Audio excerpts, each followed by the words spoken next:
ஓம் ஸ்ரீ குருப்யோ நம வக்ரதுண்ட மகாக்காய சூரியகோடி சமப்பிரப நிர்விக்னம் குருமே தேவ சர்வகாரிய சர்வதா.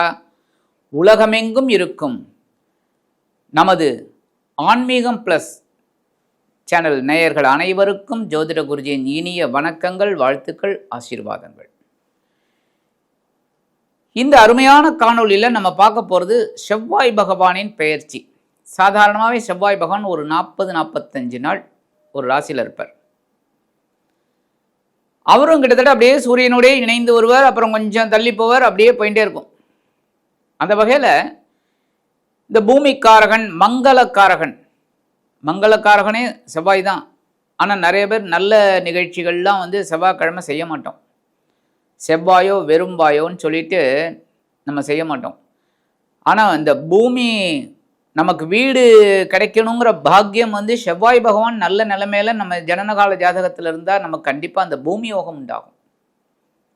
அந்த வகையில் இந்த பூமிக்காரகன் மங்களக்காரகன் என்று அழைக்கப்படக்கூடிய செவ்வாய் பகவான் பிப்ரவரி மாதம் 23/2/2026 முதல் 2/4/2026 வரைக்கும் கும்பராசியில் சஞ்சாரம் பண்ண போகிறார். கொஞ்ச காலம் இந்த செவ்வாய் பகவான் சூரியன், ராகு அதோட சேர்ந்து குருவோட பார்வையை பெற்று சஞ்சாரம் பண்ண போகிறார். அந்த வகையில் இந்த செவ்வாய் பகவான் 23/2/2026 முதல் 2/3/2026 வரைக்கும் அவரோட சொந்த நட்சத்திரமான அவிட்டம் நட்சத்திர காலில் டிராவல் பண்ணுறார். அதுக்கப்புறம் 3/3/2026 முதல் 18/3/2026 வரைக்கும் ராகு பகவானின் சதயம் நட்சத்திர காலில் டிராவல் பண்ணுறார். அதே மாதிரி அதுக்கடுத்தபடி பார்த்தீங்கன்னா 19/3/2026 முதல் 2/4/2026 வரைக்கும் குரு பகவானின் பூரட்டாதி நட்சத்திர காலில் டிராவல் பண்ணுறார். அந்த வகையில் இந்த செவ்வாய் பகவான் கும்பராசியில் சூரிய பகவானோட இணைந்தா கூட குருவின் பார்வை வாங்கிறதுனால ஓரளவுக்கு சிறப்பான ஒரு சூழல் கண்டிப்பாக அமையும். அந்த வகையில் இந்த கும்பராசியில் சஞ்சாரம் பண்ணக்கூடிய செவ்வாய் பகவான் ஒவ்வொரு ராசிக்கும் என்னென்ன பலாபலன்களை கொடுக்க போகிறார் அப்படிங்கிறத பற்றி நம்ம இப்போ பார்ப்போம். இந்த காணொலிக்கு போகிறதுக்கு முன்னாடி சப்ஸ்கிரைப் பண்ண அனைத்து இனிய நெஞ்சங்களுக்கும் எங்களது நன்றிகள். சப்ஸ்கிரைப் பண்ணிக்கலையா? சப்ஸ்கிரைப் பண்ணிக்கோங்க. இந்த பதிவை ஃபுல்லாக ஸ்கிப் பண்ணாமல் பாருங்கள், ஷேர் பண்ணுங்கள், லைக் பண்ணுங்கள், கமெண்ட் பண்ணுங்கள். அதேமாரி உங்களோட ஜாதகம் பார்க்கணும் அப்படின்னு விருப்பப்பட்டீங்கன்னா என்னோட வாட்ஸ்அப் நம்பருக்கு வாங்க. அந்த வகையில் இந்த செவ்வாய் பகவான் கும்பராசியில் சஞ்சரிக்கும் காலம் அற்புதமான ஒரு காலம். இந்த பதிவினை நாம் பார்க்கலாம். இப்போ இந்த பதிவுக்கு போகலாமா? அன்பான விருச்சிக ராசி நேயர்களே, இந்த அருமையான காணொலியில் நம்ம பார்க்க போகிறது செவ்வாய் பகவானின் அதி அற்புதமான ஒரு பெயர்ச்சி. இந்த செவ்வாய் பகவான் உங்களுக்கு பார்த்தீங்கன்னா உங்களோட ராசிநாதன் பகைருண ரோகாதிபதி. இந்த ராசிநாதனும் பகைருண ரோகாதிபதியுமான செவ்வாய் பகவான் இதுவரைக்கும் எங்கே இருந்தார் அப்படின்னு பார்த்தீங்கன்னா உங்களோட சகாயஸ்தானம் அப்படிங்கிற 3ஆம் இடத்துல இருந்துக்கிட்டு ஒரு சில முன்னேற்றங்களை கொடுத்தார், தைரியத்தை கொடுத்தார், ஒரு வீரியத்தை கொடுத்தார், காரியங்களெல்லாம் நிறைவேற்றி கொடுத்தார். நிறைய விஷயங்கள் நடந்தது நல்ல விதமாக. மனசில் தைரியம் இருந்தாலே எல்லா காரியங்களும் சக்ஸஸ் தான். தைரியம் இல்லைன்னா தான் கஷ்டம். தைரியத்தோட எல்லா வேலையும் செஞ்சீங்க, உடல் ஆரோக்கியம் நல்லபடியாக இருந்தது, எல்லாம் ஓகே.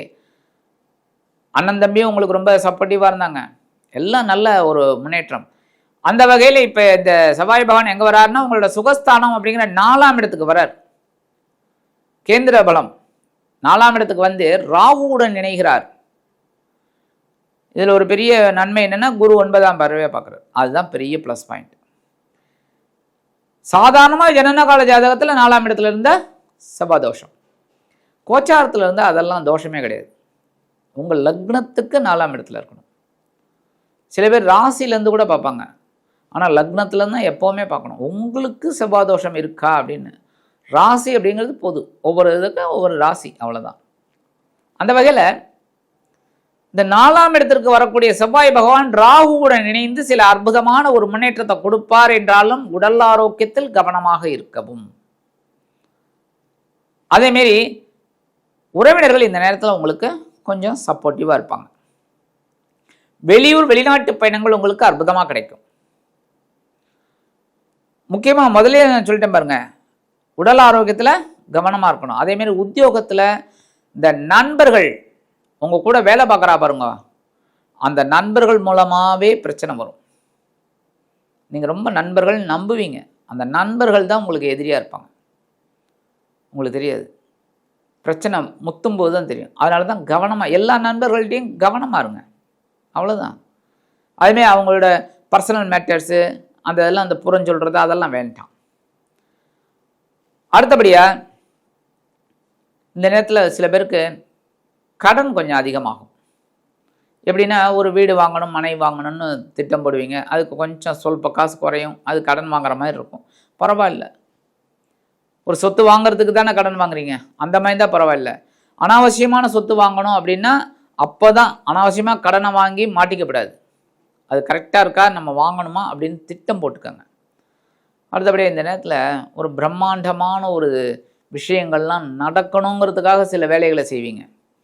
பிரம்மாண்டம் அப்படின்னு சொல்லி உத்தியோகத்துலேயும் சரி, தொழில் வியாபாரத்துலேயும் சரி, என் குடும்பத்துலேயும் சரி, அதிலெல்லாம் கொஞ்சம் கவனமாக இருக்கிறது நல்லது. ஏன்னா இந்த ராகுவோட நட்சத்திர சாரம் சதயத்தில் வரப்போகிறார், அப்போ தான் கொஞ்சம் டென்ஷன் அதிகமாகும், பார்த்துக்கோங்க. அடுத்தபடியாக தனவரவு பரவாயில்லைன்னு இருக்கும். குழந்தைகளின் மூலமாக ஒரு சந்தோஷம் இருக்குங்க. சீருடை பணியாளர்கள் அப்படின்னு சொல்லக்கூடிய காவல், இராணுவம், தீயணைப்புத்துறை, மருத்துவத்துறை, துப்புரவுத்துறை இதிலெல்லாம் வேலை பார்க்குற அன்பர்களுக்கு எதிர்பார்க்க இடமாற்றம், பதவி மாற்றம், பதவி உயர்வு, சம்பள உயர்வு அருமையாக கிடைக்கக்கூடிய ஒரு காலகட்டம். அதுமாதிரி உத்தியோகத்தில் இடமாற்றம் கண்டிப்பாக கிடைக்கும். அரசாங்கத்துறையில் இருக்கிறவர்களுக்கெல்லாம் நல்ல இடமாற்றம் கிடைக்கும்.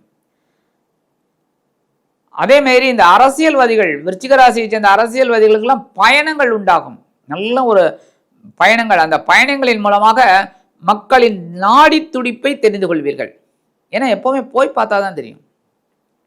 இந்த மீம்ஸில் சோஷியல் மீடியாவில் வரதை வச்சு நம்ம சொல்லக்கூடாது, நேரில் போய் பார்க்கணும். மக்களாக நீங்கள் இருந்தீங்கன்னா தான் உங்களுக்கு அவங்கள பற்றி அப்படி நல்லா தெரியும். அவங்களோட நாடி துடிப்பு உங்களுக்கு தெரிஞ்சதுன்னா நீங்கள் வெற்றி. இந்த வகையில் ஒரு சில நேரங்களில் ஆன்மீக பயணங்கள் உங்களுக்கு அற்புதமாக கிடைக்கும். ஆன்மீக பயணங்கள் அதன் மூலமாகவே உங்கள் மனதில் இருந்து வந்த குழப்பங்களுக்கு விடை கிடைக்கும். நல்லா யோசிச்சு பாருங்க, உங்களோட மனசுல இருக்கிற குழப்பங்களுக்கு ஏதோ ஒரு குழப்பம், அந்த குழப்பத்துக்கு விடை கிடைக்கும். சரி, பரிகாரம் அப்படின்னா கண்டிப்பா விருச்சிக ராசி என்பவர்கள் எப்பவுமே முருகப்பெருமான் வழிபாடு பண்ணணும். அதுமே மகா பிரிவா வழிபாடு, குரு மகான்கள் வழிபாடு கண்டிப்பா பண்ணணும். பெருமாள் கோயில் போயிட்டு வரணும். இந்த மூணும் கண்டிப்பா வேணும். அந்த வகையில் முருகப்பெருமான் கோயிலுக்கு போயிட்டு செவ்வாய்க்கிழமை முருகப்பெருமானுக்கு ஒரு அர்ச்சனை பண்ணிட்டு வாங்கோ. நீங்கள் நினைக்காத காரியங்கள்லாம் கூட ஈஸியாக நடந்துடும். அதுமாதிரி கடினமான காரியம் அப்படின்னாலும் ஈஸியாக முடிஞ்சிடும். சொத்து சுகம் கிடைக்கும். சொத்துனாலே சுகம் வந்துடும் பாருங்க. ஏன்னா என்னதான் சொத்து நிறையா இருந்தால் கூட சுகம் வேணும். சுகம் அனுபவிக்கிறது, அப்புறம் அனுபவிக்கிறதுக்கு கூட வாய்ப்பு இல்லைன்னா அப்புறம் அந்த சொத்து இருந்து என்ன பிரயோஜனம், இல்லைனாலும் ஒன்றும் பிரயோஜனம் இல்லை. சாதாரண ஒரு குடிசையில் இருப்பாங்க, சந்தோஷமாக இருப்பான். பெரிய பங்களாவில் இருப்பான், டென்ஷனில் இருப்பான். கோடிக்கணக்கில் சொத்து இருக்கும், பணம் இருக்கும், எல்லாம் இருக்கும், ஆனால் டென்ஷன் இருக்கும், நிம்மதி இருக்காது. அந்த வகையில் முருகப்பெருமான் வழிபாடு பண்ண உங்களுக்கு மிகப்பெரிய மாற்றங்கள் இனிமையாக கிடைக்கும். ஆக இந்த சின்ன பரிகாரம் நீங்கள் பண்ணினாலே உங்கள் ராசிநாதனும் பகைருண ரோகாதிபதியுமான செவ்வாய் பகவான் உங்களது சுகஸ்தானமாகிய கேந்திரஸ்தானத்தில் ராகுவுடன் இணைந்து குருவின் 9ஆம் பார்வை பெற்ற அதி அற்புதமான ஒரு முன்னேற்றமான பலன்களை கண்டிப்பாக கொடுப்பார் என்று கூறி விடைபெறுகிறேன். நன்றி, வணக்கம். மீண்டும் ஒரு அருமையான காணொலியில் உங்களை அற்புதமாக சந்திக்கிறேன். வாழ்த்துக்கள். வாழ்க வளமுடன்.